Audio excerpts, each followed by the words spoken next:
Mi vecino millonario desvió el río natural para llenar su piscina privada y secó mi granja. El agua es de quien la atrapa, me dijo tirándome un billete de $100. No sabía que mi propiedad tiene derechos federales de agua de 1850 y el FBI acaba de llegar para incautar su mansión.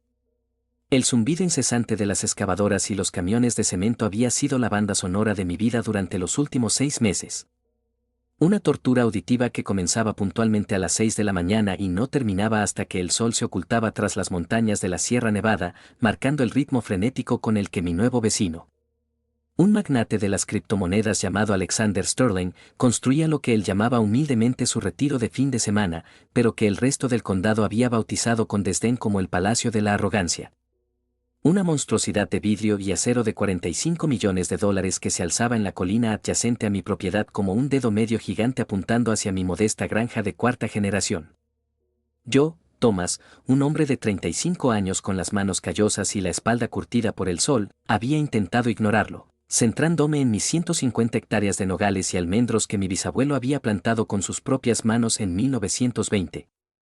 Árboles que no eran solo madera y hojas, sino el legado vivo de mi familia y mi única fuente de ingresos, pero la ignorancia se volvió imposible el martes pasado, cuando me desperté con un silencio aterrador. Un silencio que no debería existir en una granja viva, porque faltaba el sonido constante y reconfortante del arroyo Silver Creek. El afluente natural que había alimentado nuestras tierras durante más de un siglo y que cruzaba mi propiedad de norte a sur. Salí corriendo de la casa con el corazón en la garganta, con las botas a medio poner, y corrí hacia el cauce del río solo para encontrarme con una escena que me heló la sangre más que cualquier helada invernal. El lecho del río estaba húmedo, sí.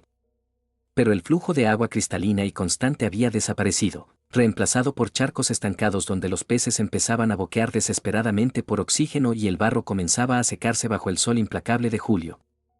Caminé río arriba, con la ira creciendo en mi pecho como un incendio forestal, saltando sobre las rocas que ahora estaban expuestas como huesos blanqueados al sol. Siguiendo el rastro de la desaparición del agua hasta llegar a la línea divisoria de mi propiedad con la de Sterling, y allí, brillando con la impunidad del dinero nuevo, vi la causa de mi desgracia, una presa de hormigón masiva. Recién vertida y aún oliendo a químicos, bloqueaba completamente el paso del arroyo, desviando el 100% del caudal hacia una tubería negra industrial de 24 pulgadas de diámetro que desaparecía bajo la tierra inmaculada del terreno de Sterling. Presumiblemente para llenar su lago artificial privado de 10 acres y su piscina olímpica infinita, mientras mis árboles, mis cultivos y mi sustento se quedaban mirando al cielo esperando una lluvia que no llegaría. La audacia del robo era tan flagrante, tan descarada, que por un momento me quedé paralizado.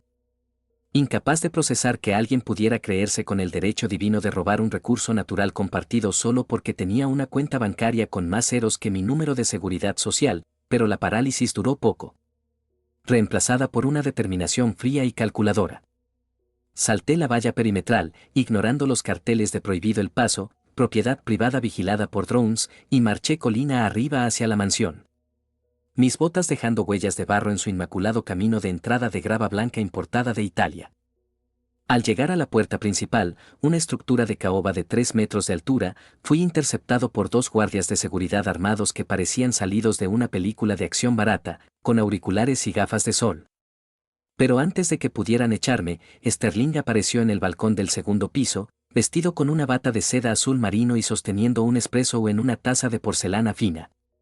Mirándome como si yo fuera una plaga de insectos que se había atrevido a invadir su picnic. ¿Se puede saber qué hace este granjero traspasando mi propiedad?, preguntó con esa voz nasal y arrastrada de quien nunca ha tenido que pedir nada por favor. Tu presa ilegal, grité, mi voz resonando contra las paredes de cristal de su fortaleza, has cortado el Silver Creek. Mis árboles necesitan esa agua. Tienes que abrir la compuerta ahora mismo o mis cultivos morirán en 3 días. Sterling soltó una risa corta y despectiva, bajando las escaleras de mármol exterior con una calma exasperante hasta quedar a unos metros de mí, separado por la reja de seguridad. Ah, el agua, dijo, tomando un sorbo de su café. Mira, Thomas, ¿verdad? El agua es un recurso volátil. Decidí que se vería mejor en mi lago Koi que desperdiciada en tus sucios árboles de nueces. Además, hice un favor al paisaje. El arroyo era desordenado. Sentí que mis puños se cerraban con tanta fuerza que mis uñas se clavaban en la palma de mi mano. Eso no es una decisión estética, Sterling. Es ilegal. El Código de Aguas del Estado prohíbe el represamiento total de afluentes naturales sin permisos federales y estudios de impacto ambiental. Tienes que demoler eso hoy mismo. Él suspiró, como si estuviera explicando física cuántica a un niño de 5 años, y sacó su billetera de piel de cocodrilo del bolsillo de su bata. Las leyes son para la gente que no puede permitirse pagar las multas, amigo. ¿Cuánto vale tu patética cosecha? ¿20,000? ¿30,000? Sacó un billete crujiente de $100, lo arrugó en una bola y me lo lanzó a través de los barrotes de la reja, donde aterrizó en el polvo a mis pies. Toma, cómprate unas botellas de agua mineral y deja de llorar. El agua es de quien la atrapa primero, y yo tengo la presa más grande. Ahora lárgate antes de que haga que mis abogados te demanden por acoso y te quiten hasta la camisa. Me quedé mirando el billete en el suelo, luego lo miré a él, a su sonrisa triunfante, a su mansión brillante construida sobre la arrogancia, y en ese momento supe que discutir con él era inútil, que hombres como Sterling no entienden de razones. Solo entienden de fuerza bruta y de quiebras financieras. No recogí el billete. Lo miré fijamente a los ojos y dije con una voz tan baja y peligrosa que incluso sus guardias de seguridad dieron un paso atrás: disfruta de tu lago, Sterling. Espero que valga la pena cada centavo, porque va a ser el agua más cara que has comprado en tu vida. Me di la vuelta y bajé la colina, sintiendo su mirada burlona en mi espalda, pero no me dirigí a la comisaría local, donde sabía que el sheriff jugaba al golf con Sterling los domingos, ni al ayuntamiento, donde los permisos de construcción de Sterling habían sido aprobados misteriosamente rápido. Me dirigí directamente al sótano de mi granja, a la vieja caja fuerte de hierro forjado que mi abuelo mantenía oculta detrás de un estante de conservas. Una caja fuerte que no había sido abierta en 50 años y que contenía algo mucho más valioso que dinero o joyas. Mis manos temblaban ligeramente mientras giraba la combinación, derecha 18, izquierda 50, derecha 24, y escuchaba el clic satisfactorio de los pernos retrocediendo.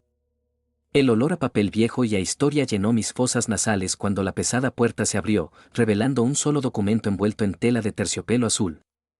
Un documento de pergamino amarillento con el sello oficial del Departamento del Interior de los Estados Unidos y una fecha escrita en caligrafía elegante: 12 de agosto de 1850. Era la escritura original de patente de tierras y derechos de agua federales, otorgada a mi tatarabuelo directamente bajo el Tratado de Guadalupe Hidalgo tras la guerra. Un tipo de documento legal extremadamente raro y poderoso conocido como derechos de agua de prioridad absoluta, que estipulaba explícitamente que el titular de esta escritura poseía el uso inalienable y perpetuo de todo el caudal del Silver Creek y, lo más importante, otorgaba jurisdicción federal, no estatal, sobre cualquier disputa, clasificando cualquier interferencia con el flujo del agua no como un delito civil menor, sino como un acto de sabotaje contra infraestructura federal protegida. Sterling pensaba que estaba lidiando con un granjero local y las leyes laxas del condado. No tenía ni idea de que acababa de declararle la guerra al gobierno federal de los Estados Unidos. Saqué mi teléfono, limpié el polvo de la lente de la cámara y tomé una foto de alta resolución del documento. Luego marqué un número que tenía guardado para emergencias extremas, el número de mi primo lejano Samuel, quien casualmente trabajaba como fiscal adjunto en la División de Delitos Ambientales del FBI en Washington, D.C. Hola, Sam, dije cuando contestó al segundo tono, mi voz tranquila pero cargada de la promesa de destrucción inminente. ¿Recuerdas que me dijiste que estabas buscando un caso de alto perfil para impresionar a tu nuevo jefe? Bueno, tengo uno servido en bandeja de plata. Prepara tu equipo y un helicóptero, porque vamos a ir de pesca, y el pez que vamos a atrapar pesa $45 millones. Los 3 días siguientes fueron una prueba de resistencia psicológica que casi me rompe: 72 horas infernales en las que tuve que sentarme en mi porche, con una taza de café que me sabía a ceniza, y ver impotente como las hojas de mis almendros, antes de un verde vibrante y lleno de vida, comenzaban a curvarse en los bordes y tornarse de un marrón enfermizo y quebradizo bajo el calor implacable de 38 grados. Una muerte lenta y silenciosa de mi patrimonio que contrastaba violentamente con los sonidos de júbilo y exceso que emanaban de la colina de Sterling, quien, en un acto de crueldad casi cinematográfica, había decidido inaugurar su presa ilegal con una fiesta de 3 días a la que llamó el Festival del Solsticio Acuático. Un evento obsceno donde influencers de Instagram y supuestos inversores en tecnología llegaban en helicópteros privados y Lamborghinis de colores neón, aparcando sobre la hierba que sus jardineros regaban con mi agua. mientras yo calculaba mentalmente que cada hora que pasaba sin riego me costaba aproximadamente 15,000 pesos en producción futura perdida, pero mantuve la disciplina, siguiendo las instrucciones estrictas de mi primo Sam. No hagas nada, Thomas. Déjalo que se confíe, déjalo que documente su propio crimen en redes sociales. Necesitamos que el daño sea cuantificable y masivo para activar la cláusula de terrorismo ambiental federal, así que esperé, documentando todo con mi cámara teleobjetivo. Registrando cada aspersor encendido en su mansión, cada llenado de su piscina infinita que desbordaba agua intencionalmente hacia la nada como un símbolo de estatus, y cada risa que el viento traía hacia mi granja moribunda. Sin embargo, la verdadera prueba llegó el viernes por la tarde, cuando una camioneta Mercedes negra con vidrios tintados se deslizó por mi camino de tierra, levantando polvo que se pegó a mi piel sudorosa. Y de ella bajó un hombre que era la caricatura viviente de un abogado corporativo depredador, vestido con un traje de lino italiano que costaba más que mi tractor y con una sonrisa tan falsa que debería haber sido ilegal. Se presentó como Mark Storm, el asesor legal principal de Sterling Industries. Señor Thomas, dijo sin siquiera ofrecerme la mano, mirando con desdén mi ropa de trabajo manchada, vengo con una rama de olivo de parte del señor Sterling. Él es un hombre generoso y odia ver a sus vecinos sufrir por la inevitabilidad del progreso y la gestión superior de recursos. Hizo una pausa dramática, sacando un contrato de su maletín de cuero. Sabemos que su granja está en las últimas. Sin agua estos árboles son solo leña costosa.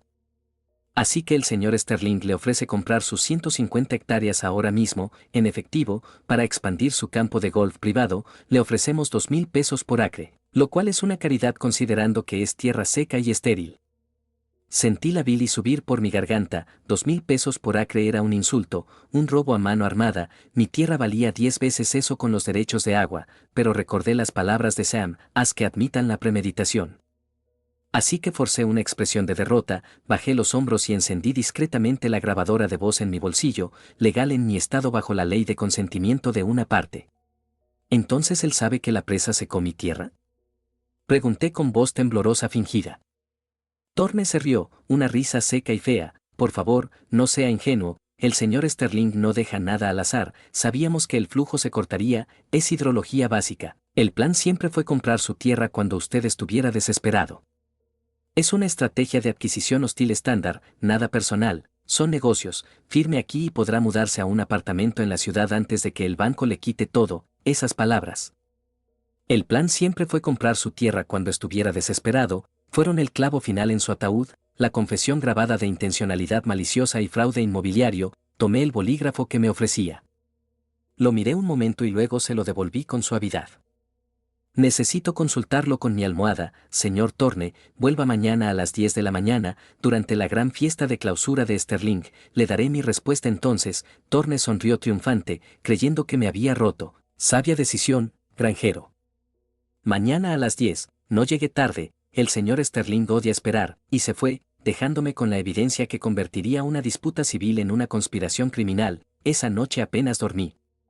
Pasé las horas revisando los correos encriptados que Sam me enviaba, confirmando que la maquinaria federal se había puesto en marcha con una velocidad aterradora. Al parecer, mi vieja escritura de 1850 no solo protegía el agua, sino que clasificaba el arroyo Silver Creek como una vía fluvial estratégica federal debido a una antigua designación de la Caballería de Estados Unidos, que nunca fue revocada, lo que significaba que Sterling no había construido una presa en un arroyo privado, había construido una barrera no autorizada en infraestructura de defensa nacional. Un delito que caía bajo la jurisdicción del Cuerpo de Ingenieros del Ejército y el FBI, y la multa base no era dinero, era prisión federal obligatoria. A la mañana siguiente, sábado, el día de la respuesta, me vestí no con mi ropa de trabajo, sino con mi mejor camisa de domingo, y me senté en el porche a las 9:55 de la mañana, observando la colina de Sterling. La fiesta estaba en su apogeo. Una banda en vivo tocaba música suave, los camareros servían champán y Sterling estaba en un podio improvisado junto a la piscina, micrófono en mano, brindando ante cientos de invitados sobre la conquista de la naturaleza y el poder de la voluntad. Vi llegar el coche de Thorne, puntual como la muerte, subiendo por mi camino, pero justo cuando el abogado bajaba del coche con el contrato en la mano y esa sonrisa de suficiencia, el sonido cambió. La música de la fiesta y el canto de los pájaros fueron ahogados repentinamente por un rugido sordo y rítmico que venía del horizonte, un sonido que hizo vibrar las ventanas de mi casa y borró la sonrisa de Thorne en un instante. Miramos hacia el este y vimos aparecer no uno, sino 3 helicópteros negros U-60 Black Hawk sin marcas, volando bajo, en formación de ataque. Rompiendo la línea de árboles y dirigiéndose directamente hacia la mansión de Sterling como depredadores de acero. Seguidos por una columna de polvo en la carretera principal donde 6 SU versus Suburban negras con luces estroboscópicas rojas y azules embestían la puerta de caoba de 3 metros de la entrada de Sterling, destrozándola como si fuera de papel maché. Y mientras Thorne dejaba caer su maletín en el polvo de mi entrada, paralizado por el miedo, yo saqué mi teléfono, marqué el número de Sam y dije simplemente, la caballería ha llegado, y parece que tienen sed.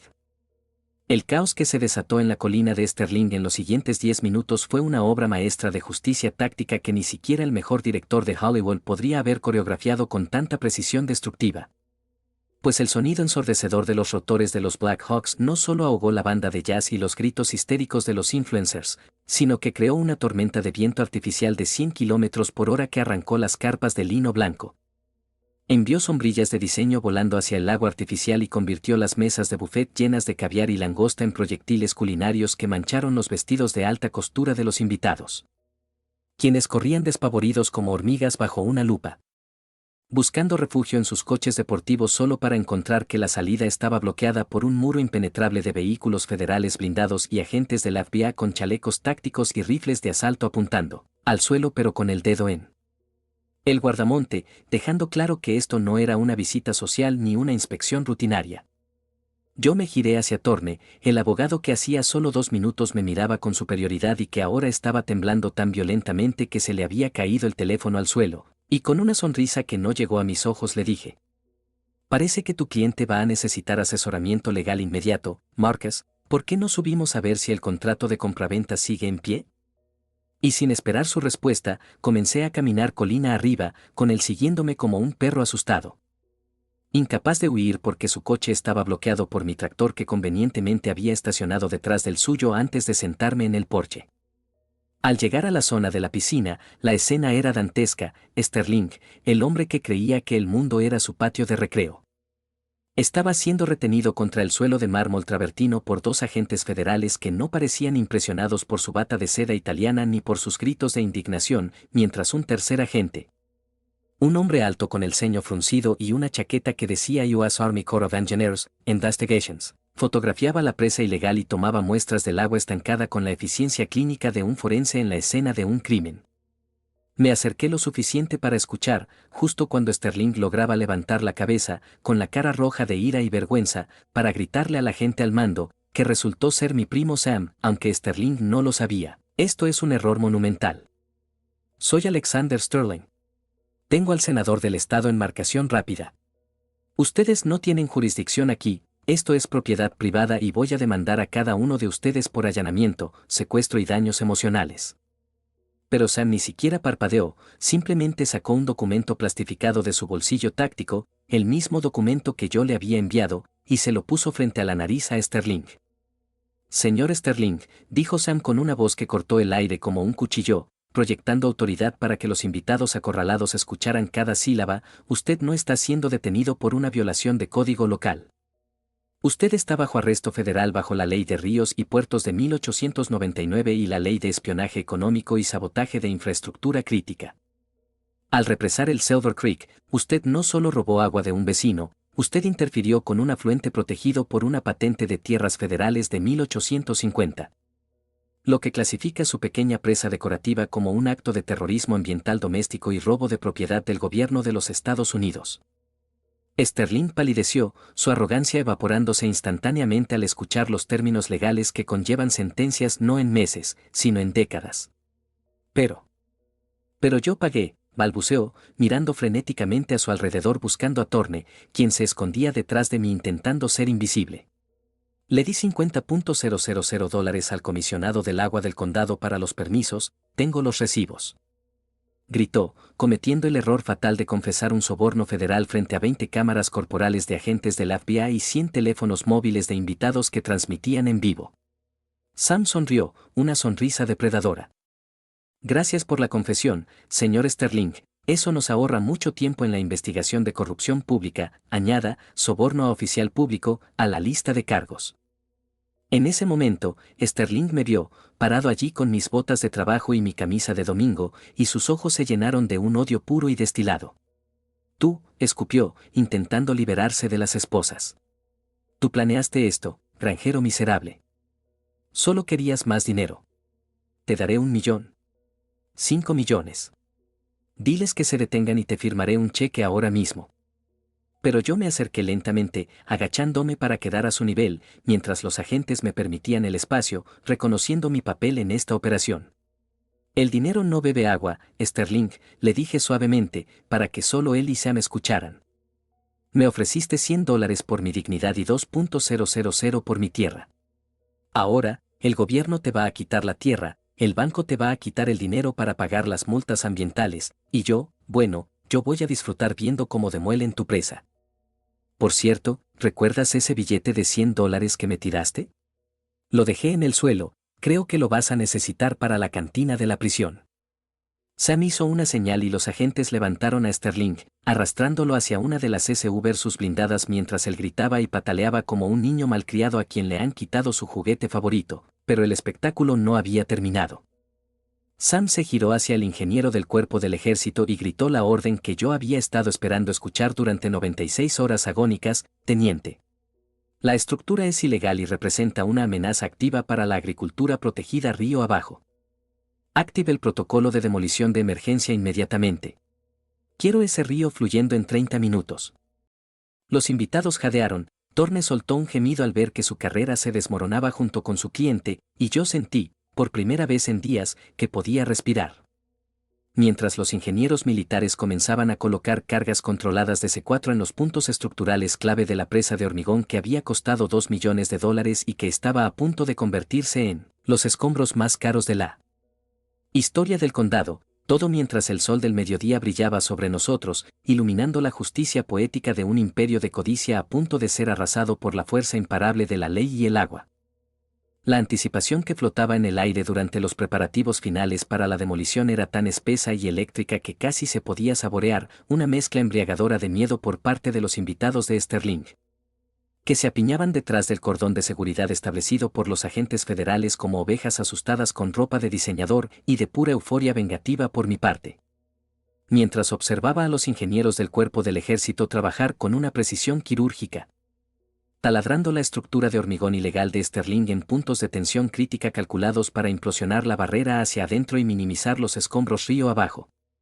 Conectando los detonadores con cables amarillos brillantes que serpenteaban por el barro como las venas de una bestia a punto de despertar, todo bajo la supervisión impasible de mi primo Sam, quien revisaba su reloj cada 30 segundos.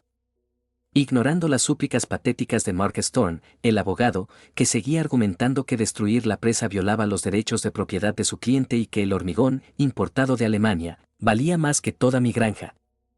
A lo que Sam simplemente respondió subiendo el volumen de su radio táctica para ahogar el ruido de fondo, hasta que finalmente, el teniente a cargo levantó la mano, gritó «fuego en el hoyo» y presionó el detonador, desatando una secuencia de explosiones secas y contundentes, crack crack crack boom, que sacudieron el suelo bajo nuestros pies y enviaron una columna de polvo gris y humo al cielo azul.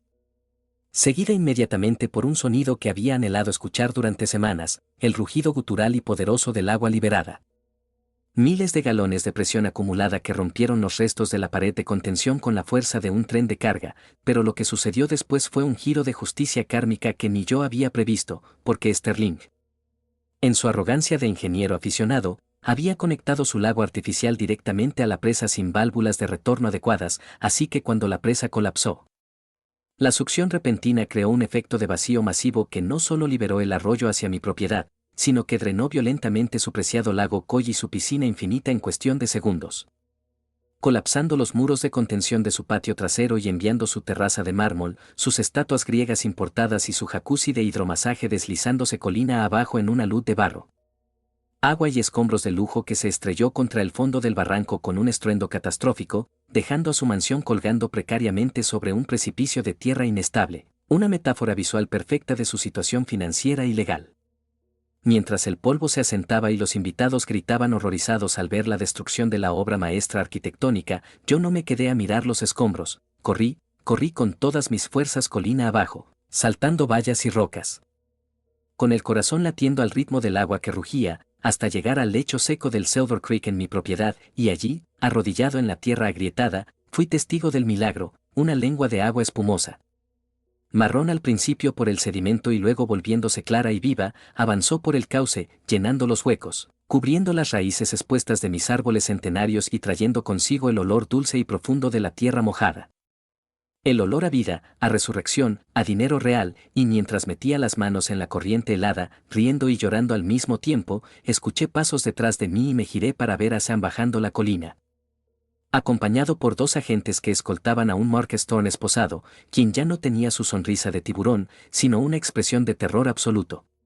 ¿Qué está pasando?, pregunté, secándome las manos en los pantalones. Sam sonrió, entregándome una carpeta gruesa. Bueno, Thomas, resulta que tu grabación de ayer fue muy productiva, cuando el señor Thorne aquí presente admitió que la estrategia de adquisición hostil y el corte de agua fueron premeditados para devaluar tu tierra. Cometió un delito federal bajo la ley RICO de crimen organizado, ya que conspiró con Sterling para cometer fraude inmobiliario a través de fronteras estatales utilizando comunicaciones electrónicas. Thorne intentó protestar. Yo solo soy el abogado. Tengo privilegio cliente-abogado, pero Sam lo cortó con frialdad. El privilegio no cubre la conspiración activa para cometer delitos, Marcus. Y encontramos los correos en tu teléfono.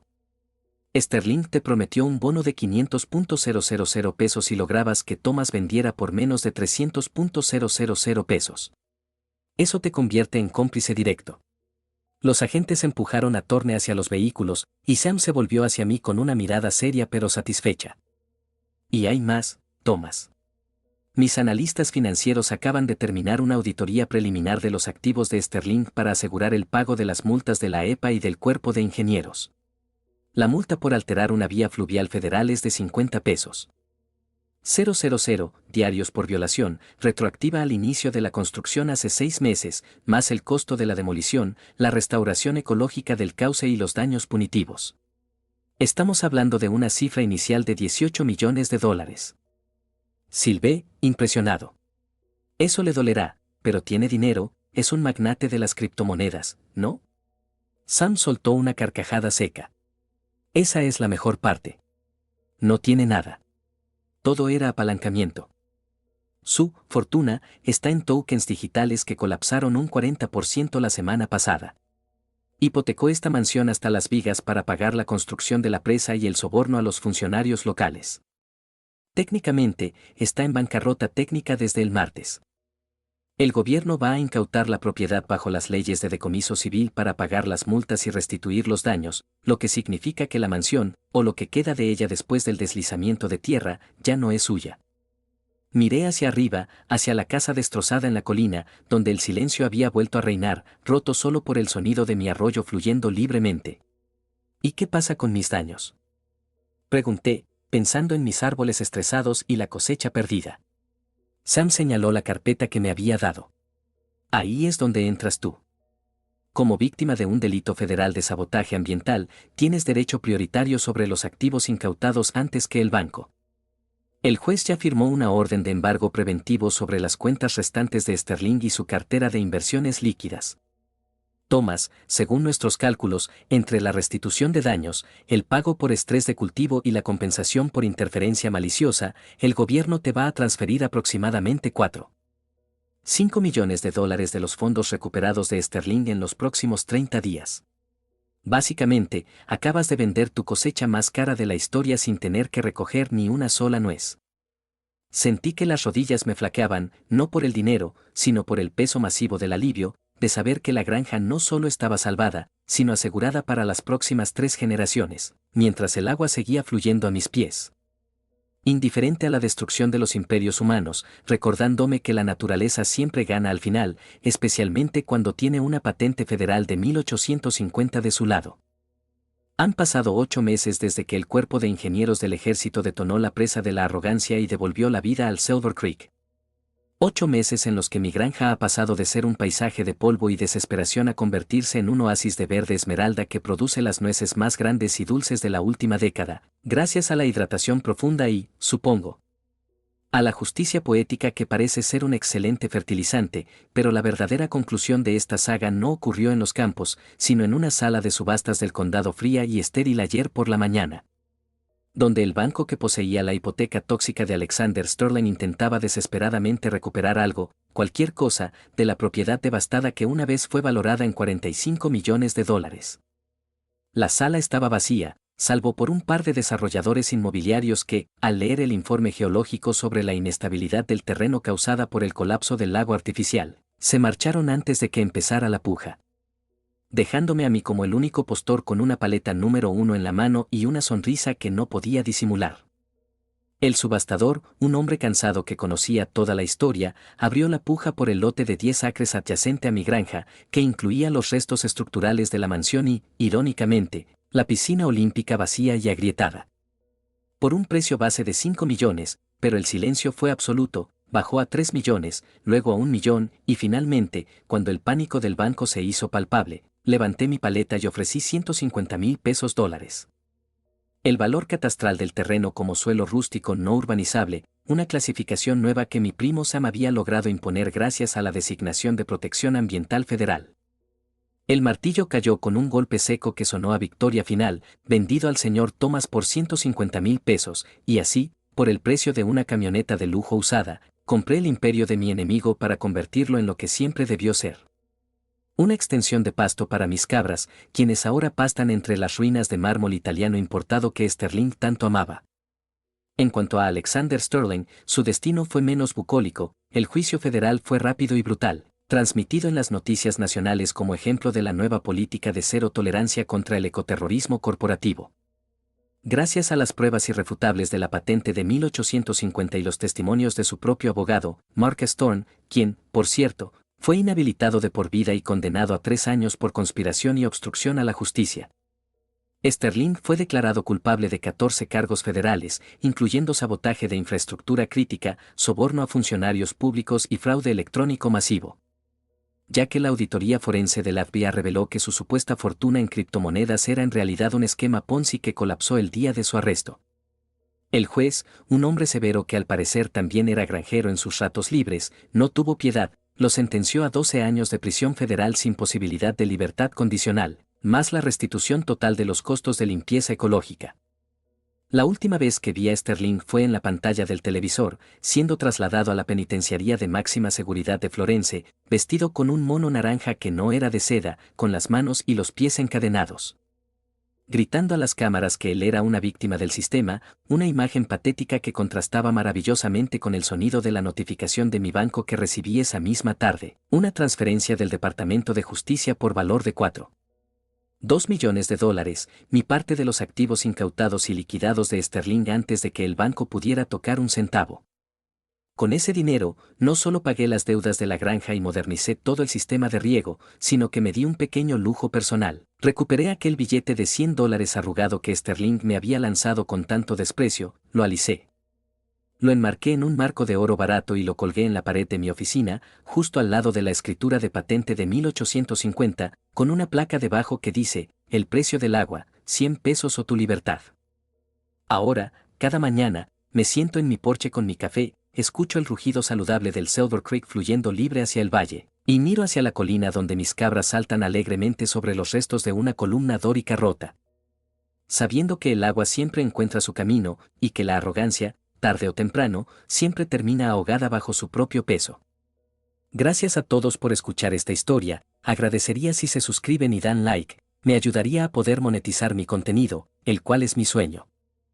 Gracias a todos por escuchar esta historia.